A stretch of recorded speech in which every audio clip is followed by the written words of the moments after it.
எங்கட வீட்டுக்கு வெளியில வேலை நடக்குது. ஆனால் அதை சூப்பர்வைசர் பண்றதுக்கு யாரும் இல்லை இங்க. அப்ப இங்க சம்பளம் இல்லாமல் ஒரு ஆள் வேலை செய்துட்டு இருக்கிறார். எங்கட சாமி இந்த கூரையில் ஏறி நின்றோண்டு சம்பளம் இல்லாமல் அவ ஒழுங்கா வேலை செய்யணுமா இல்லையாண்டு பார்த்து கொண்டு இருக்கிறார்.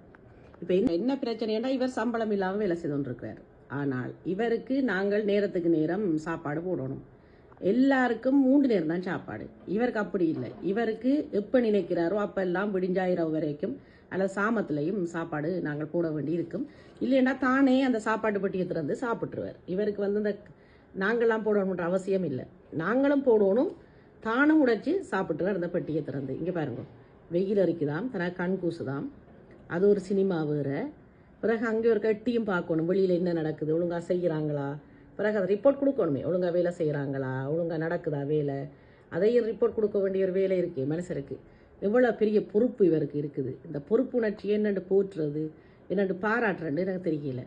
வெயில் அரிக்குது, கண்ணுக்கு குத்துது, நித்திர வேற தூங்குது, இரவிரவா கார்டியன் வேலை வேற செய்கிறவர். இரவிரவா இல்லை ஒழுங்காக நித்திர உள்ளினமா சத்தம் போடாமல் இருக்கணுமாடு கார்டியன் வேலை வேற செய்கிறவர். அப்போ அவருக்கு நித்திரையும் தூங்குது. சரியான ஒரு பல பொறுப்புகளுக்கு மத்தியில் எங்களோட அழகன் வாழ்ந்து கொண்டிருக்கிறார்.